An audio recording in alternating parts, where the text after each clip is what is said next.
Mean World Syndrome is a term created by George Gerbner. It describes a phenomenon whereby violence-related content of mass media makes viewers believe that the world is more dangerous than it actually is. The theory states that the heavier the viewing of media, the more fearful we become to the world around us. Because of this, we feel violence and crime has risen and that we must be on our guard at all times.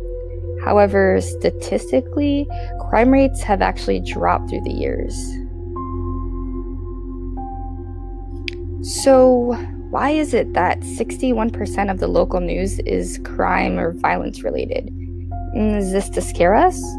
The news seems to really exploit the negatives.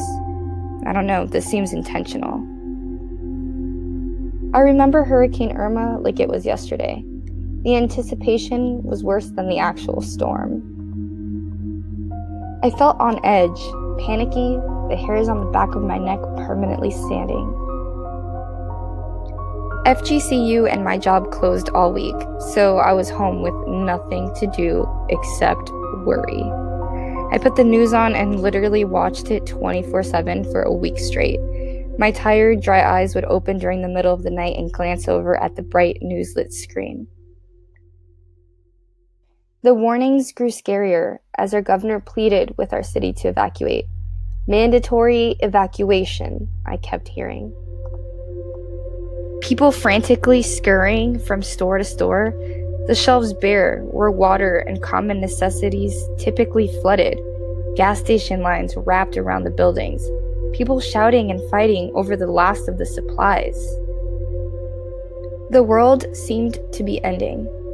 If you stay, no one will be able to help you, was the final warning I allowed to frighten me. I felt like I gained my first gray hairs during the preparation for the hurricane. Irma finally touched down. She was here. The winds howled, the walls shook. The room filled with darkness as the power faded in and out until finally everyone lost their power altogether. We had survived Irma.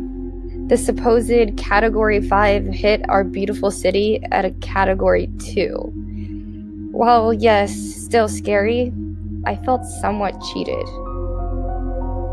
The news had caused so much panic and nothing drastic happened. I was prepared for casualties, lifeboats, surges. It was then when I realized that watching the news as much as I did only caused me to stress. It didn't solve or change anything. It didn't make me any more prepared. Watching the news had only caused me to over-exaggerate things in my mind and be fearful of things that could happen but weren't actually happening. I think as college students, we try to be aware of what is happening in the world around us. What I learned that was most important from all of this was that you should take everything you hear on the news with a grain of salt. Also, we should certainly try to limit how much news we allow ourselves to watch.